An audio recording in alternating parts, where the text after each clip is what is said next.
Welcome to the Embodiment Podcast. This show is for you if you see the body as more than a brain taxi. It's for people interested in coming home to the body as a holistic aspect of who we are and how we live. Episodes contain practical tips, exercises you can take away, and interviews with specialists from around the world. I'm your host for today, Mark Walsh. So on the show today, Michael Gates. So Michael's joining us from the US. He's a yogi. He's done stuff at Burning Man that's very interesting. Stuff with nakedness. We're probably going to talk about kink and maybe polyamory and a few interesting topics lined up. We met in New York, didn't we, Michael, originally? Absolutely, yes. I attended one of your workshops. And we've been sort of Facebook friends. And one of the nice things actually about this podcast is I get to know people a bit better. That not just that quick interaction online, but get to spend a good hour chatting to someone, which I enjoy. So you're super welcome. Yeah, thank you. Thank you for having me on the show. I completely agree. Facebook chat is that's a terrible way to get to know somebody. Right. So how did you get interested in the body, Michael? Let's hear a little bit about your story. Yoga, 100%. Brought me into a more deeper awareness of this flesh, and the intelligence and the wisdom that comes from the body that sort of re-educated my mind. I mean, it's a two-way street. And the more I practiced and read yoga philosophy and sort of grounded a lot of abstract concepts in personal experience, the more insights I had and the closer the mind-body split seemed to kind of repair and heal and come closer together until, this thing, body-mind or mind-body, as one word, started making a lot more sense to me. And what kind of yoga did you, Michael? Give us a sense of your sort of yoga background, lineage. What was it? The Ashtanga or Iyengar? What kind of stuff are you up to? I eventually ended up in Iyengar, but my very first class, my first introduction to yoga was a naked yoga. It is an introductory course for complete beginners, and it was taught naked. And I had been trying to make sense out of this big world of yoga as a complete beginner, knowing absolutely nothing. I had a couple of co-workers at the time. I was about 30 years old, and a couple of co-workers at the time, both one mentioned returning to her practice and another one had just started, and they were both saying independently very similar things about their experience, feeling better, sleeping better, less stress, good things. And I was like, I could use those good things in my life. And so my instinct is always to start by educating myself and kind of teaching myself first. But I could not make, I'm like going online and looking at diagrams of sun salutations, and I couldn't make any sense out of it at all. So I was like, okay, I'm going to have to find a teacher. And then I was hit with this whole confusing world of styles and workshops and teachers and studios and a bunch of terminology that didn't make any sense to me at all. And then I got really lucky, and I chanced upon this site and someone teaching in New York City, and I thought, that's perfect. That's the perfect combination for me. And you've become known for sort of naked work as well, right? I've been looking at this Naked Space workshop of yours. It says Naked Space has been providing a safe private location for body-based explorations and celebrations in Brooklyn since 2005, so a little while. Yeah. Tell us about this. This is something that I've not done, and it looks interesting. Well, I took that introductory course of naked yoga and started gradually making it my own. I was looking for more classes. I found a couple in New York over the years, and that was wonderful. But then, it would, like, the teacher would stop teaching or would move or something. So gradually I started thinking to myself, why am I looking for somebody else who can do this? Why not offer it myself? And I was fortunate at the time to have recently purchased a house in Brooklyn and had what felt like space within that to sort of set aside for a studio and keep it relatively plain and open, and begin to invite people into the home and work with them on a variety of experiences, including asana, massage, meditation, all naked. So For me, let's talk about this then. So let me play devil's advocate. Why would anyone want to get naked in yoga? the way I think of it is, well, this is pretty obvious, but the skin is a sense organ. It's our largest sense organ. And putting clothes on is like wearing sunglasses all the time or putting earplugs in your ears all the time. And or trying to smell a flower with a stuffy nose. Got it. It's just it's you're dialing your senses down, and it's an open question. Why would we want to do that to ourselves? Are we even aware that that's what we as a species are doing to ourselves? Now, that's not to say that clothes aren't valuable. Of course, they serve all sorts of purposes. I do not consider myself a nudist as far as kind of wanting to live that life 24/7. I'm very comfortable in my own home being naked. I'm very comfortable bringing other people into a space or introducing that to them or practicing with them in naked spaces wherever they can be found, including saunas or Burning Man. So as far as taking the blinders off the body, off the skin, for me it's just incredibly compelling. It increases my spatial awareness, my presence in the environment, whether it's cold or warm or not entire. I mean, some spaces aren't exactly comfortable spaces. But then the extended practice of yoga for me, one of them for me has been dismantling that pleasure pain dualism and sort of expanding the space in between them, where intense sensation does not automatically trigger pain. So that maybe I just want to kind of explore the nakedness for a while. Yeah, sure. I grew up in a household that was pretty groovy around that. It wasn't a sort of shameful thing in my household to sort of walk out of the bath and walk across the house. And I quickly realized that wasn't all households. I had friends that would be round, and all of a sudden my dad would be walking out of the bath or whatever, and I'd be like, "Dad, cover it." My friends would be like, "Oh my God," And then certain cultures I've been to, like I was just at a spa in Austria, and everybody's naked in the spa in Austria. Yeah. And then I went back to Britain, and a week later, you've got to put your shorts on. Right. And they'd actually regard it as sort of almost unhygienic or something in Austria or Germany or Sweden or Scandinavia, the Netherlands, all the sort of Northern Europeans are quite sort of naked, groovy in the spa.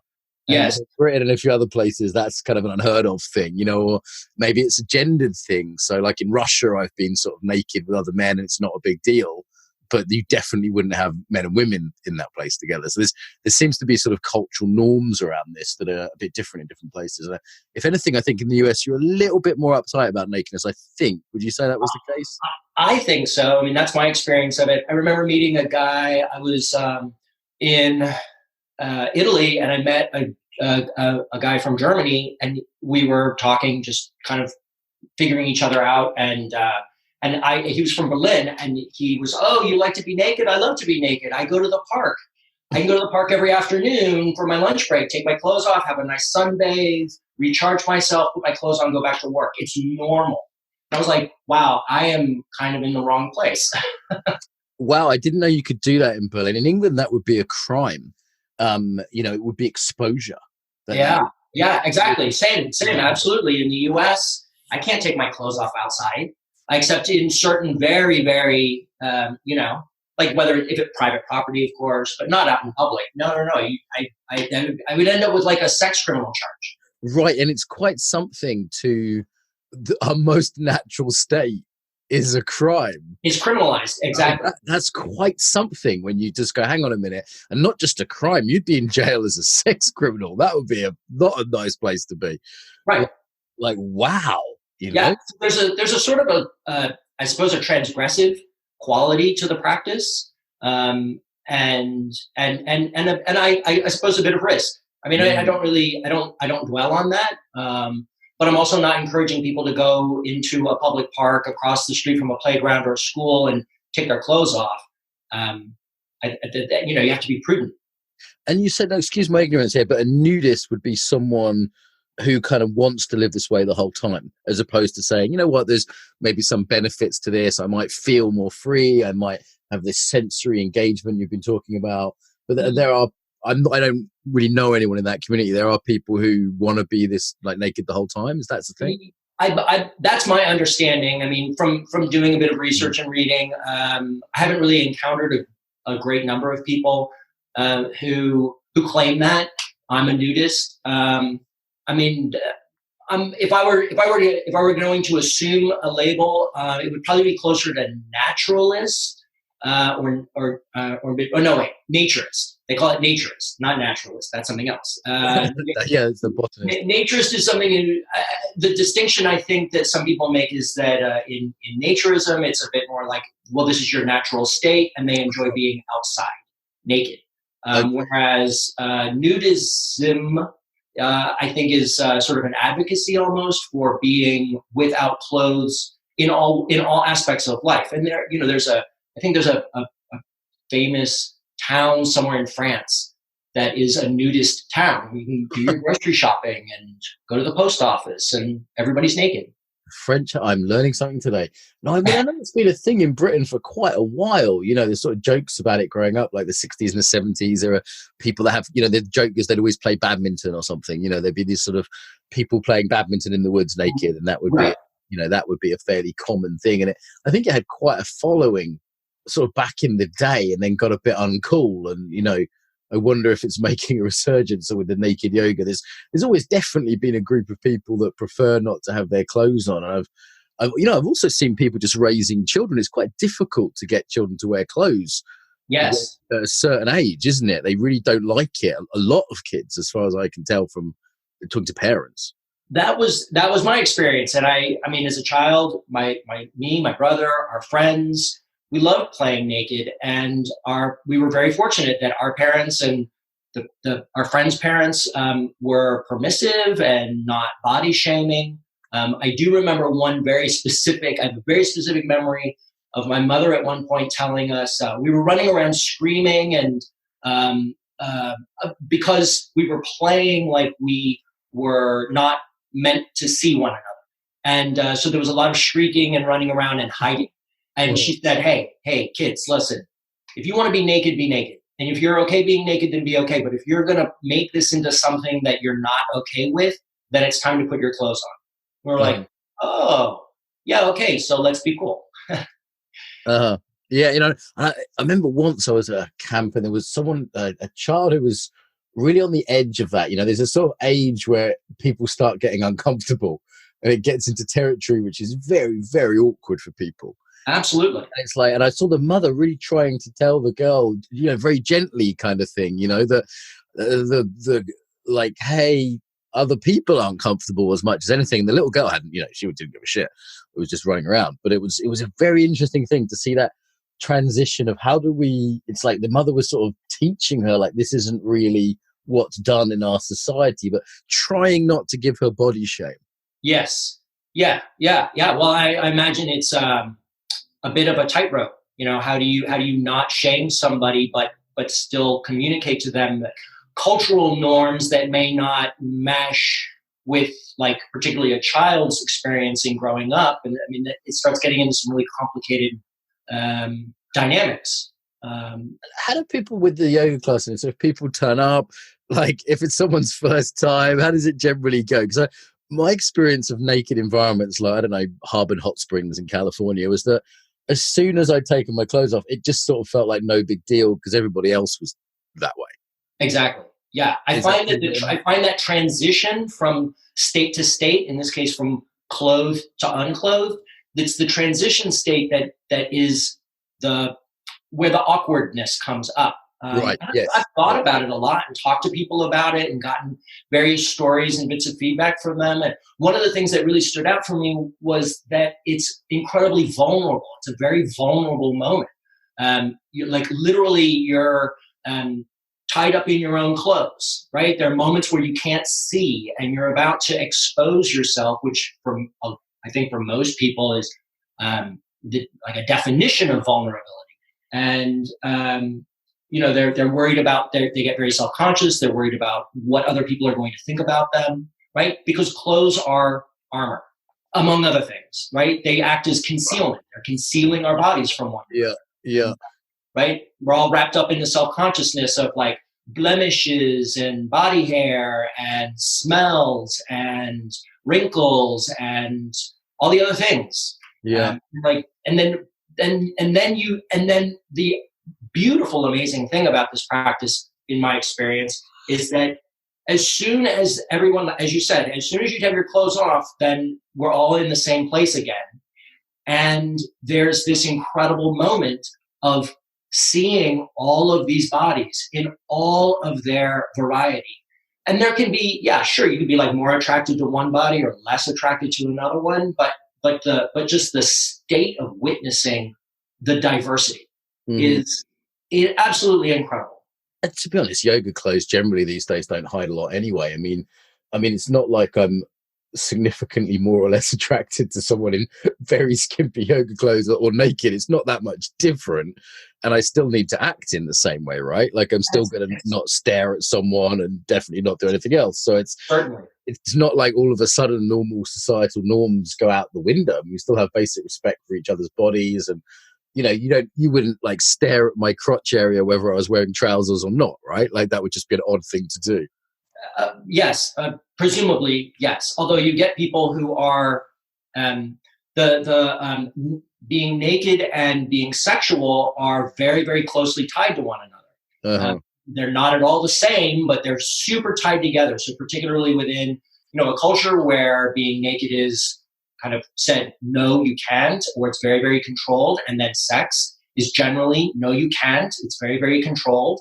And so then you get like that they're so linked that as soon as people start taking their clothes off, it awakens all of this sexuality. And so that kind of comes up often in classes, particularly with men. I get asked all the time, but what if I get turned on? What if I have an erection? Yeah, it's a bit more obvious for guys, yeah. Yeah, short answer is congratulations, you have a healthy body. It's okay to be aroused. Arousal, it's what you do with your arousal that is where we have to, maintain boundaries and check in with one another. Like it's not a sex practice; it's naked yoga. There's nothing wrong with sex, but that's not what we're doing today. We're doing this over here. So, start making a distinction between the two. I've definitely felt different when I've moved naked as well. Like these environments I've been in, like there's a festival where there's someone on a dance outside naked, and I've definitely kind of felt different in my movement when I didn't have the same sort of rigid line of a belt line or socks, or there's a even a little, there's a quality of embodiment which is different when you're moving naked. Precisely, absolutely, it's incredibly liberating, and as you said, the clothes are restricted. No matter how loose, no matter how lycra, there are waistbands and straps, and they section us. Right? You think about yourself wearing like a top and a bottom, and a waistline cuts. Yeah, like one. That waistline is cutting you in half. And some people, I see people who are literally walking around like they're cut in half. With the belt so tight that it's leaving marks in their skin. Yeah. I've noticed my body change over the years as sort of my things have adapted to always wearing trousers. And had I spent that entire time wearing a sort of African smock or a dress, then I think I'd have quite a different body shape in some ways. I think so too. I think it absolutely leaves an impression, whether it's limiting range of motion or the circulatory system, which I'm not a physiologist, but it seems to me that if you've got if you're inhibiting circulation in certain areas, then you're also working on possible disease problems, or even fat deposit.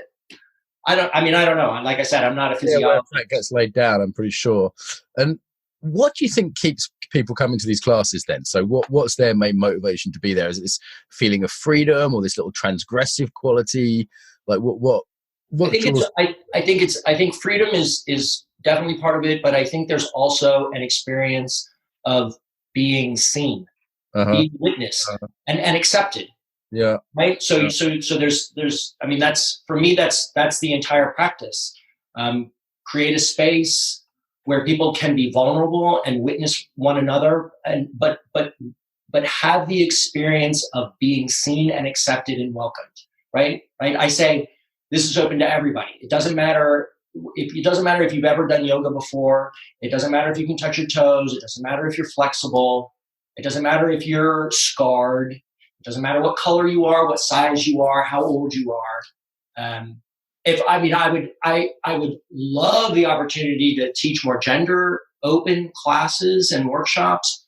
Unfortunately, as a man, there's a huge obstacle there to having women come to those classes and feel safe.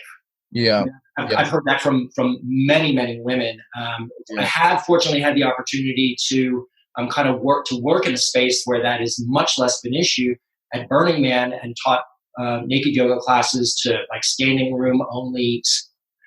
It's like, put your mats aside. There's no room for everyone to lay down. Everyone is here and we're all naked. Let's do this. And it becomes very, very much a practice of witnessing all of our samenesses, arms, legs, heads, sense organs, and all of our differences. It's like, look around a group of 100 people and not one of them looks exactly the same. Bodies are pretty different, aren't they? And you can see that when everyone's naked. And 100%, just like faces, right? Mm-hmm. Some people have better facial recognition than others, but no two faces are identical, even identical twins. There's distinguishing features. Why would bodies be any different? What if you couldn't recognize faces, and due to a genetic condition, you could only recognize people's butts? So when you met them, you had to, do what dogs do. My partner has prosopagnosia, which is facial blindness. Okay. He cannot recognize facial features. But he recognizes people through all the other ways that we express ourselves: hair, hairstyle, color, posture, gesture, movement, stance, voice. Plenty of others. I realized this years ago when I saw a friend coming of mine from quite a long way away, and I couldn't see their face, but I could tell by how they moved exactly who it was. Precisely. There's a lot of other cues we're using. And okay, let's talk about Burning Man. I have a bit of a negative image of Burning Man. If I'm honest, I've never wanted to go. I've got a friend that goes every year. I always tease her. It's just, for those that don't know, it's the festival outside of in California, Nevada, outside Reno. Is it outside Reno? Is it? Okay. Yeah. Okay. So I've got a lot of friends in California who go. I didn't realize it was absolutely. Yeah. And it sort of got a sort of Mad Maxy kind of vibe by the looks of things. I think there was a time, but yes, it's an intentional festival space, sometimes called a transformational festival space. It is out in the desert. It's a week long. It is an incredibly inhospitable environment that people thrive in for 1 week, bringing everything that they need and supporting one another. Right, so it's a giant safety net for being in a place where the truth of the matter is people die almost every year there. Also, 80,000 people, somebody's going to die. Right, and I've heard that the environment's pretty hospitable. People, friends of mine, sort of gear up and they have sort of stuff to protect their face and to breathe. And I've heard you can't buy anything except ice and coffee. Is that right? That's right. It's a gifting economy. So you spend a lot of money to go. You get your ticket, you got your transportation, you bring your food and your water and your, maybe your booze or your costumes and your gifting experience that you want to share with the citizens of this city. But there's no cash exchange. So it's incredibly liberating from this kind of economic model where everything is arbitrary. Almost everything is a currency exchange. And nice to have a release from the whole sort of being sold to and selling. No advertising, no selling, no buying, and no. It's not even barter.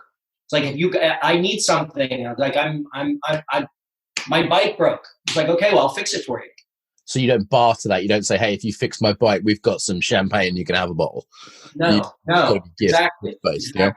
Okay. And how do people handle that? I mean, it sounds like a sort of, is that confusing for people? I mean, I've heard this sort of corporate camps and still a bit of have and have not with all the sort of Silicon Valley elite there and stuff now. I mean, is it really this kind of utopian place, or is it still the same patterns get replicated? Well, both.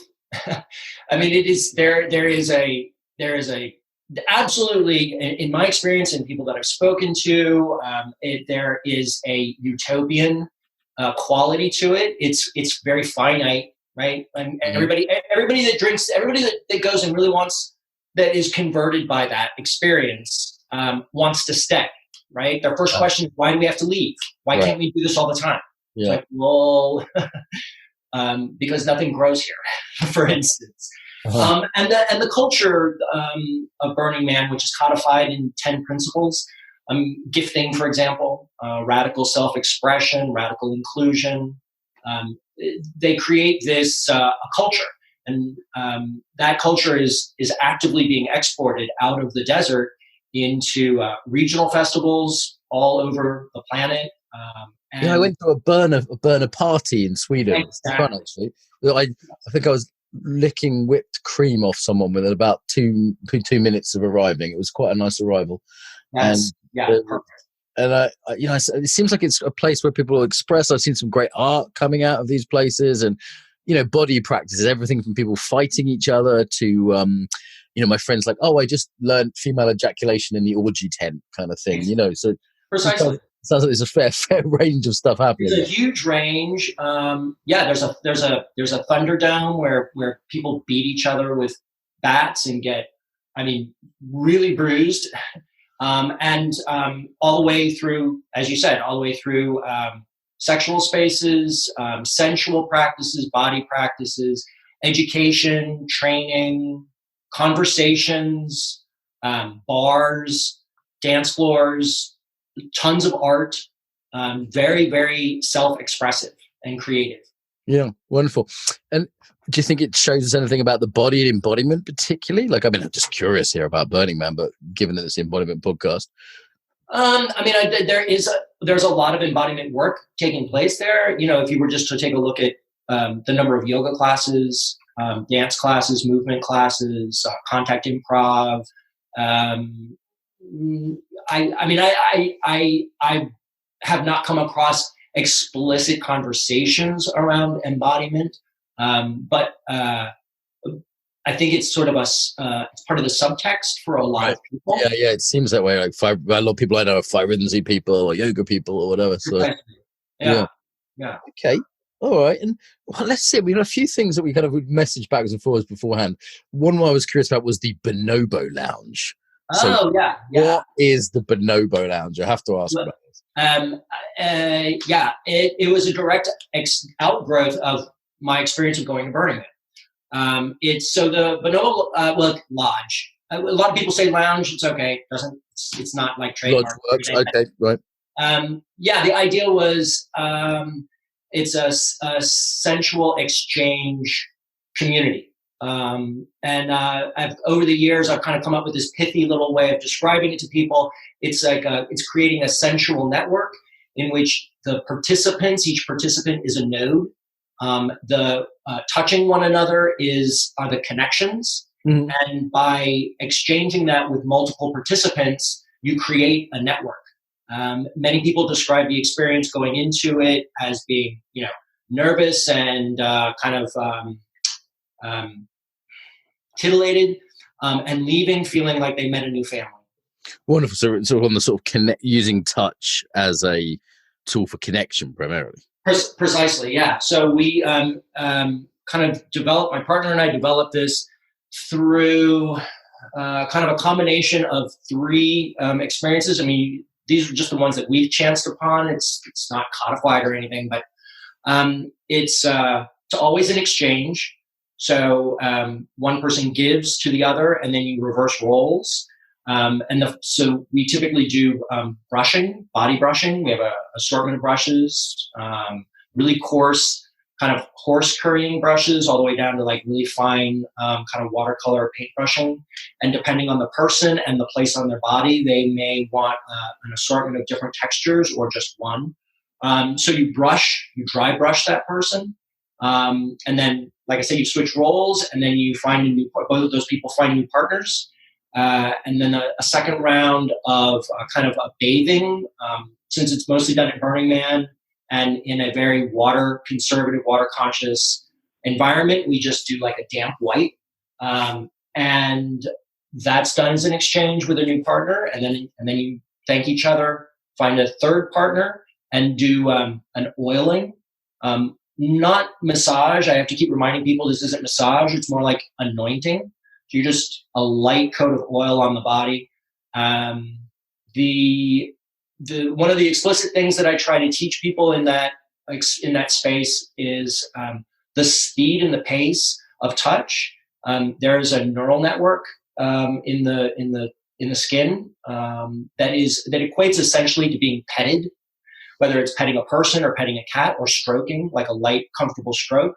You recognize it as soon as you feel it, and it activates all sorts of good vibe hormones and neurotransmitters, so that you start feeling relaxed, safe, accepted, taken care of, part of a community.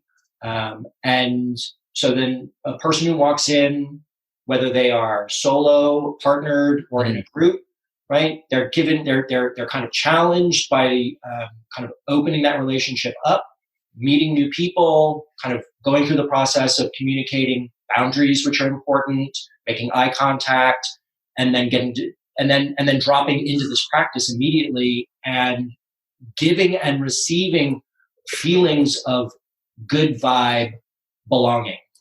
It's transformational.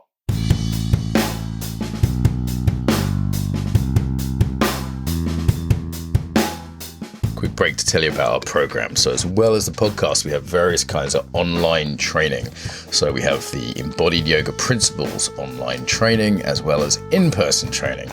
Embodied Yoga Principles for yogis who want to get yoga off the mat, specialize in the psychology of yoga, unique postures. It's a 5-day training. We have one in Brighton, one in Berlin, and one in Austin, Texas. So if you go to Embodied Yoga Principles, you can find them. Also the online version of the training for people who can't make those dates. Excellent courses. The Embodied Yoga Principles training for the yogis. For the coaches and facilitators, we have the Embodied Facilitator course. This is our flagship course. We offer it in Moscow, also in the UK.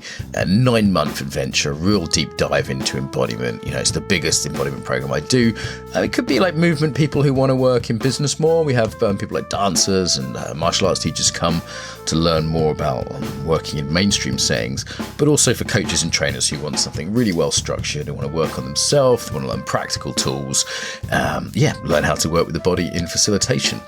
If you can't make EFC, and it is a big ask, there's an online course we run called the Foundations of Embodiment Certification. So if you go to Embodied Facilitator, you'll find the in-person, and then FEC, F-E-C, F for Freddy, E-C for Charlie, FEC, you'll come out with the Foundations of Embodiment Certification, and also do one-day events all around the world. So I'm just about to do a tour to Slovenia, Berlin, Copenhagen, Brussels, Amsterdam, and Brighton. The Brighton one is £10, which is like $15. So if you're coming from abroad, that could make that affordable. The Brighton one's always like a really big fun one, so that's coming up. Again, go to the Embodied Facilitator course to see all of these events. And we have a little online evening as well. If people just want a taster, again, that's £10. That's a 3-hour thing coming up as well. embodiedfacilitator.com, and you'll find all those events, or Embodied Yoga Principles for the yoga ones. Okay, so that's the stuff that I sell. Oh, and the book, the embodiment book. If you want to get my book and learn about embodiment through reading, you can also get the embodiment book available at Amazon and no good bookstores. So there we go. Excuse the interruption, and back to the episode. Yeah, I'm talking to Kai Erhard, who's on here from Germany, who facilitates kind of similar things by the sounds of it in Germany, and this idea that it can be really impacting for people. Absolutely, yeah. I've had people. I've so many beautiful stories. People that experienced it once and then came back several years in a row, or tell me a little bit about like the impact that it had on them, and how uncomfortable they were, and how self-conscious they were, and how much they now feel a deep need to re-experience what they did. They literally didn't know what they were coming in for I mean, other than like that sort of Yeah. initial version. And, you've kind of touched on this a couple of times. There's a way in which we put nakedness, sexuality, sensuality into quite a small box. Yes. Right? This is something you do with one person at night in bed, maybe once a week, maybe once a day, whatever. But it's quite a small little box we put that stuff in. Yes. And I imagine it's pretty challenging for people who come with a partner, and then then there's the whole sort of polyamory movement, which is getting bigger, and there's the kink scene, which I'm really seeing taking off, in a mainstream way for the first time. Like, it was something weird and underground, and these days it just seems like quite amongst kind of 20-somethings I know, for example, there's sort of no big deal to tie your friends up and go to a Japanese rope work seminar or something. Yeah, absolutely. I've seen the same thing. It kind of blows my mind when I meet people generally in their 20s who just find all the big deal. What's the big deal? It's just us doing our thing. Whether it's about like heterosexuality, homosexuality, bisexuality, pansexuality, open sexuality, fluid sexuality, and the experiences that all of these people in this like sort of very fluid space of exchange are sharing with one another. It strikes me that sort of embodiment and sexual liberation, right back to the sort of 60s embodiment people, it's gone together, because as soon as you say to people, hey, there's this part of your being, this part of who you are, it's how you got here. You've got it thriving in you. If you're healthy at all, it's going to be there for the vast majority of people, not everyone, but the vast majority of people. And yet you're supposed to deny that. It's supposed to be something to be ashamed of. It has to be very much limited. And how could that not cut you off from your body? Exactly. Right. And then why? Why has this been imposed on us? I mean, it's control. Right, yeah. In terms of like, well, here's this thing which, there's risks around it, safe sex, but, safe sex is relatively straightforward education to do. I've never had an STI despite having, a fair number of partners and a fair amount of sex. It's like, safe sex, not a big deal. And there's emotional things to take care of. But hey, we're adults, like there's emotional risks. This is something we do as normal human beings. We manage friendships. We manage things with colleagues. There's emotions come up around money and doing business with people and who's getting paid and if someone's got paid late. I mean, there's lots of things that bring up emotions that we just learn as part of being an adult to handle. Yeah. Yet somehow it's sort of people are terrified, and I think often there's a sort of the moral part of it is hidden under sort of like a pretense at sort of hygiene or something like that. And it really just comes down to like people are a bit uncomfortable, and somehow this area has been we're controlled through this area. I think we're controlled through it, and I think most of it comes through is the control mechanism is shame. Mm-hmm. Aren't you ashamed of yourself? Yeah. Shame on you for wanting that or thinking that or doing that. You end up with adolescents discovering the erotic potential of their bodies, right? I mean, children for sure are also doing this, but it kind of, I think it goes into high gear in adolescence, and then all of that, you just like all these lids come crashing down on that form of erotic potential and self-expression, and people doing it, guys learning to jerk off in the bathroom, but when they're supposed to be using the toilet. It's like now you're equating your sexual potential to crapping and urinating. Uh-huh. I don't. And then that all gets tied up in like the bathroom and being dirty and having to hide and it strikes me super restrictive. There's two forces at work here. There's an old conservative force, which is kind of like often quite anti-women, and it's kind of, be ashamed of your bodies, and the body's to be controlled, and sexuality is one way, the body's, it's a sort of, you can imagine the sort of Christians imposing this on the pagans kind of 1,000 years ago. And, there's always been this undercurrent trying to get away from that, during the May Day festival or things like this, But there seems to be a very old story of the control of sexuality, particularly female sexuality. And we have to keep women monogamous, so we know who our heirs are. Because if they're just having sex with everyone, then how do we inherit? How do we give our wealth to? How do we know who to give our accumulated wealth to? you know? Yeah, absolutely. That's an incredibly old story. And that's, well, not incredibly old in a way. It's old, but it's not as old as humanity, right? No, entirely no. But it's only it's as old as our history. Yeah. Right. The story that we tell ourselves about ourselves, it's that old.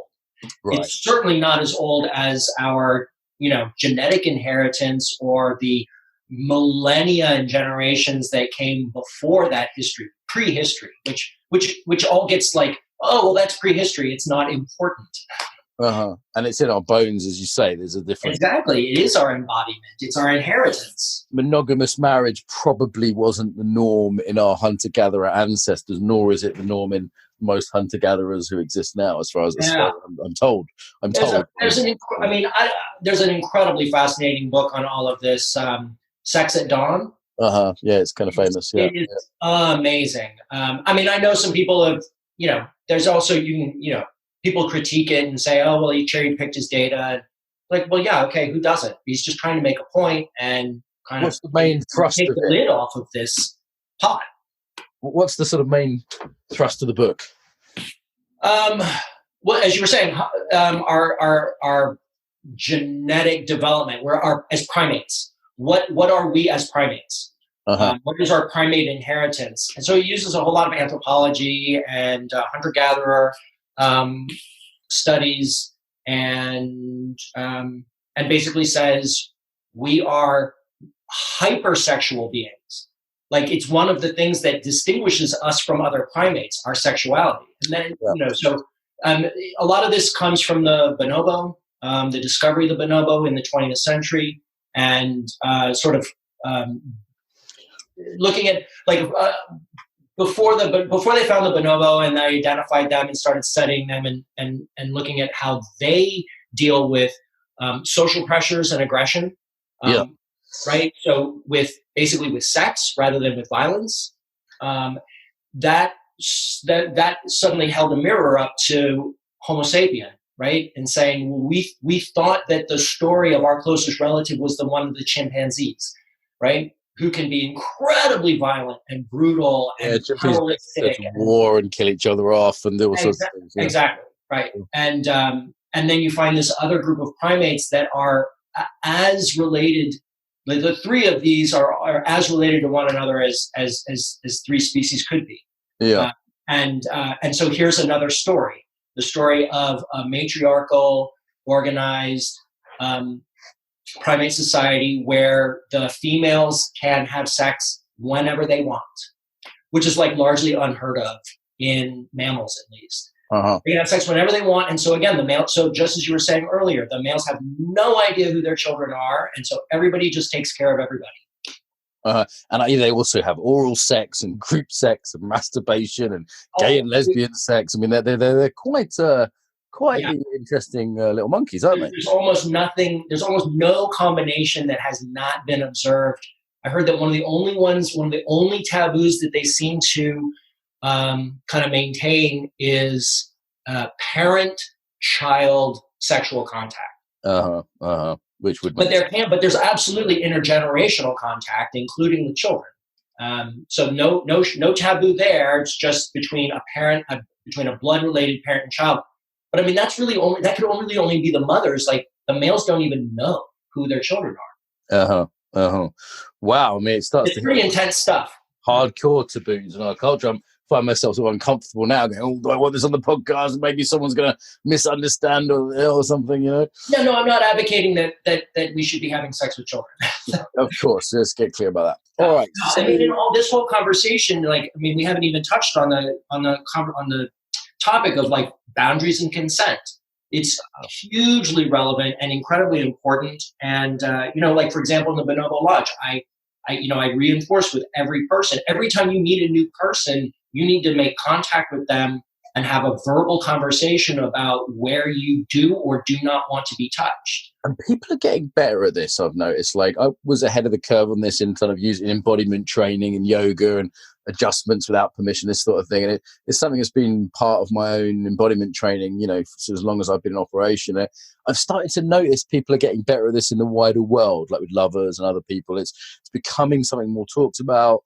You know, the Me Too movement obviously did a lot of good stuff for kind of highlighting that.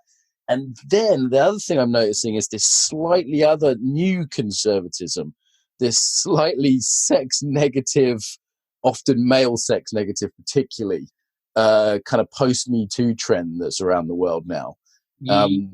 Sure. So for example, you know, I was at an event, I was socializing. I said, hey, I find you attractive and think you're very pretty, and didn't touch this person, wasn't crude, felt like it was sort of polite and social.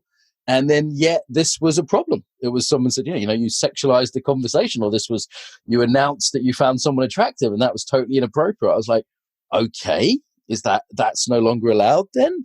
There seems to be a sort of new taboo around admitting the sexuality that exists between people, or even acknowledging that it could potentially exist.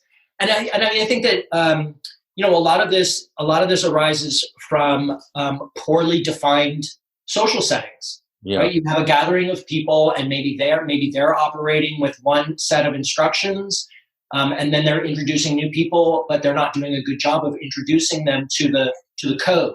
It's like there's nothing wrong with you being sexual, but we just don't want to hear about it here in this space during this cocktail party, for example. Society has changed, hasn't it, as well? Like, it's not clear anymore. Like, it's not clear. Where are maybe in the 50s it was very sort of rigid, but at least it was clear. Yeah, it's like. Well, and I do think I think that's a good thing. I think that we can all handle a little bit of discomfort, and a little bit of awkwardness, and a little bit of like, I'm sorry, I didn't know, I didn't understand, but now I do. So thank you for letting me know. And that the spaces that we're going into could stand a little bit more mindfulness and less assumption of how things operate. I think that ultimately that's a really good thing. There's just a lot of bumps along the way because the rule book is sort of being taken apart. Yeah, I definitely see it as a sort of a positive trend towards consent and people being, respectful of that, and that being nothing but a good thing. And I'm also just hearing from a lot of guys, heterosexual guys, who are sort of saying, well, I'm now scared to make advances, and all it takes is someone to say, I felt uncomfortable, even if I, didn't particularly do anything. Like, that feeling alone is enough to damn someone. So that's kind of, there's this other piece going on. I go, maybe we're going to move through it. It's a transition stage. I've done a couple of podcasts with different people and related to this subject, and it feels like something we're moving through, maybe a bit awkwardly, maybe some sort of balance is being redressed, but it's a funny time. I tell you what, I wouldn't want to be a 16-year-old dating now, trying to work this out for the first time. I really wouldn't. Yeah, no, I agree. I think it's very complicated, and it's poorly understood. I think there are a lot of people who are kind of pushing different agendas, and I mean just the idea of safe space, right, means something different to all kinds of different people. Right. And to the point where I don't think it really has a great deal of meaning, and needs better definition, right? Like, this is a consent-oriented space. Do you know how to give and attain consent from somebody? If you don't, then it's time to go back to class. Yeah. And then you're welcome here, right? But what makes a space safe, right? It takes more than just calling it safe, because then everybody's walking around on eggshells and they don't know whether or not they've transgressed. Yeah, well, if I think it's about objectivity and subjectivity at core as well, in that we've started to acknowledge subjectivity, consciousness, emotions, intuition, really as a society for the first time en masse. That's now something that's on the mainstream agenda. Yeah. But the difficulty with that is that if subjectivity is the only thing of you bullied me or I felt unsafe, then that becomes an impossible standard. Because we don't know what's going on for someone subjectively. We can't control that. We can only control our objective behavior, right? So it's, if the safe space rule is, hey, if you want to touch someone, please ask first, that's quite different from you will always feel safe in this space, which is impossible. Exactly. Right. And there's an out of balance kind of quality.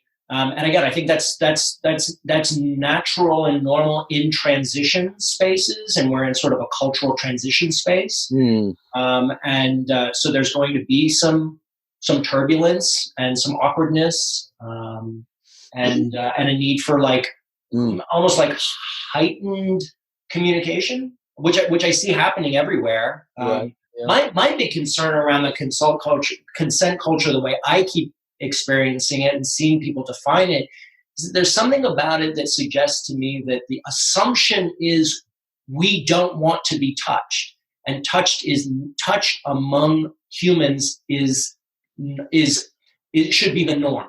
Yeah, And you need to get permission if you want to alter that. Yeah. It can And get. I think that that's a really, really. I think that at base, that is an unhealthy assumption for us as primates, as social mammal primates, to be making for ourselves. To say that not touching is our baseline standard. Right. And So we're not going to touch one another, and that it's not healthy for us to touch one another. Yeah, we actually we have an exam criteria around consent and touch in the Embodied Facilitator course. It's one of my main trainings. The rule used to be no touch without verbal consent, and then we realized that was over the top, and now the exam criteria is consideration for consent in touch. So, for example, you're looking at someone in a way that's like, yeah, this person probably wants a hug right now. I'm going to move towards them in a way which is like offering that hug. I'm going to hug them, and then it's like check in that that's cool. It's not always like, may I hug you now? Like, right. It would just be weird if I asked my wife verbally before I kissed her every time, right? Because there's a certain relationship there. There's a certain history. But I'm also looking at her before I kiss her in a way of like, hey, is she up for this? Is this really what she wants right now? Is this good timing? There's still even, in a marriage, there's still an appreciation for her consent. I'm not just riding roughshod over that because we have a history together. So that's kind of like what how we're phrasing it now, is that appreciation for consent. And then often, if in doubt, yes, explicit verbal permission. If it's a sort of socially unusual thing that you wouldn't normally do, or involves an area of the body that's a bit unusual, isn't like, you wouldn't do this for shaking hands, right? You just offer your hand. But then there's still an appreciation of consent, even for that. Does that make sense as distinction? Absolutely. I find our way with this stuff right now. It's more nuanced, and it sounds like it comes from a place of like an appreciation of the experience that the group is having, and it's like this. We've gone a little too far. Let's pull back from that stance and find a place where we can maintain boundaries and check in on boundaries, but also not work from an assumption that touch is not going to happen without some sort of verbal consent check-in. I just think that's I understand where it comes from and why people want it, and the sense of safety, particularly people that have been hurt or scared or traumatized, super critical for them. Right. Do we want to make that the norm though, right? In the same way as, if I'm looking after a child I know who's been abused, and I know they're scared of people, like, I'm going to treat that kid real differently than an adult that I meet who I'm, I don't know, getting a taxi ride from or buying vegetables from, right? Because that person's got different needs. There's an exceptional case there. Yeah. And you don't want that person to walk around. I mean, it's if there's been someone who's experienced like a lasting physical trauma, you can generally see that, right? Like they're missing a limb. I mean, in extreme cases, right? But somebody like with more of an emotional trauma, they could have had a physical source for sure, but I mean, you don't see the lingering effects of it physically. It's still very present in them emotionally. There's no way to know. You can't read that from the outside. That's a subjective experience that only that person can choose to externalize. And that people are kind of in this space of, like you were saying earlier, the subjective objective kind of like awareness is changing, and the touch space that we're in is changing, and the mindfulness around power imbalance is absolutely changing, which is a super good thing. Yeah. I mean, there's things I've realized I didn't used to be so aware of, like that affect consent. Like, hey, if there's a power imbalance, or someone could be really good at hiding the fact that they're not interested in something, and it's they've learned that's their safety mechanism to comply rather than actually give consent. And and even as an embodiment teacher, I'm going, wow, this stuff actually is more tricky than it initially looks. And I recommend Betsy Martin's Wheel of Consent. I found that very useful. I was listening to one of your podcasts, and that came up, and I'd never heard of her. And I went over to YouTube and watched a couple of videos, and I was like, "This is brilliant! I can absolutely see the value in this. I can't wait I need to start like, working with people on that, because I haven't done it. I've only read about it. I haven't experienced it. And until you get it into your voice and your flesh and your bones, and you actually practice it with somebody, it's kind of like, it's like armchair knowledge. You kind of have to embody it. Yeah. Great stuff, man. Well, we're sort of coming towards time here. We didn't touch much on kink, which I'm sad about. That was one of my main reasons for reaching out to you, actually. So, what is your sense of this way kink is gaining popularity as a thing? Like, any thoughts on that? Like, why is that happening now, for starters? I mean, I personally haven't noticed like an increase. I mean, you said that you had, and so that's great if it's happening more out there. What I'm seeing is I'm not seeing that, but I am seeing among the people who have already kind of broken the boundary into like accepting kink and being able to talk about it and share their awareness with other people and their experience with other people. That people have a lot more to say about it, and a lot more ease. It's not something hidden, right? So maybe that's the difference. Maybe it's like, I'm like, because people aren't hiding that they're doing it or that they're aware of it or practicing this kind of sexuality there. It's sort of coming higher up into consciousness or into sort of cultural awareness. Yeah. We don't even need to talk about 50 Shades of Grey, because that's garbage. Absolutely terrible. But did a lot to bring the idea up into the world and kind of make people start asking the question, like, maybe I want some of this in my life. Yeah, I was just talking to some guy at the pub the other day. She says, this young woman, she's at university. She's like, "Oh yeah, oh you're kinky. Oh, I'm kinky. Oh yeah, cool." And it was just kind of like saying I support a certain football team, or it just was totally casual. And that's awesome. It's hidden as things used to be around that. Right. No, it absolutely. I think it was underground. It was because you can't be kinky without addressing shame. Uh-huh. I mean, that's my sense of it, and the people I know. You have to dismantle some of the control structures that are keeping sex in a box. Uh-huh. And if you can when you start opening that box up and exploring like how much is in there, you invariably are going to run into the control mechanisms that were embedded in you by acculturation, whether it was your parents, your church, your school, your teachers, movies, books, videos, songs, the whole package. You're going to run into those shoulds and shouldn'ts, and it's incredibly empowering to begin to address those, because it's empowering because there's an enormous amount of sexual energy, right? Yeah, like sex energy is like almost like no other energy. And I mean, it's all energy. It's not a different energy. It just has that whole flavor. And there's so much creativity and self-expression and like aspects of personality that are hidden behind those walls of shame. And you start taking the bricks out and looking at what's in there, and very gradually expanding your boundaries a little bit here, a little bit here. I mean, here's an example. Ass play. I'm bisexual. I'm pretty open with my body. I'm open to exploring with men and women and people in between. And I had a partner who at some point was saying like, well, we could be doing more butt stuff. And I was like, okay. And I would think about it and realize we weren't doing that. And then she would say it again, and I would think about it, and we still weren't doing it. And at some point I was like, man, I'm a little hung up there. I'm not comfortable there. Like, I want to do something about that. And so then we started exploring and doing something about that. And it has completely and 100% altered my sexuality and my enjoyment and my sense of my body. And I'm like, where did this idea of this being dirty come from? Whose rule was that? That's not my rule. Right. No, I get it. And there's areas like, oh, maybe that's not my area, or a bit uncomfortable there. And sometimes they get revealed. It's like, hang on a minute, I'm, Mr. Embodiment. This is my body, and I've got nothing to be ashamed of. No one's getting hurt. It's no, you know what I mean? It's like, yes. So absolutely, and it's very personal.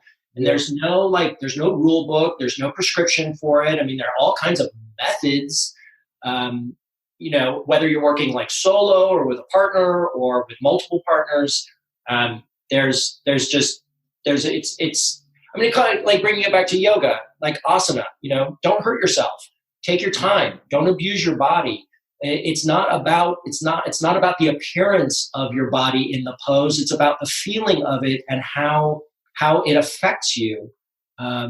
It's not about looking like the person in the magazine who's doing that pose. It's about how your body, the potential of your body, and your body and your emotions and your feelings and your energy, they're all the same thing, just kind of different layers and levels of self. Michael, we need to wrap up. We've, I wouldn't say we hit the bottom there with butt plates, so there's nowhere else to go.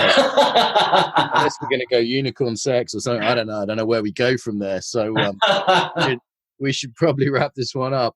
No problem. Find out more about you, Michael. Should they be in Brooklyn, or they want to go to one of your naked yoga or naked strength? I think you do naked meditation, massage. I moved from New York to Pittsburgh, so don't look for me in Brooklyn anymore. Nakedspace.org is a good place to find me.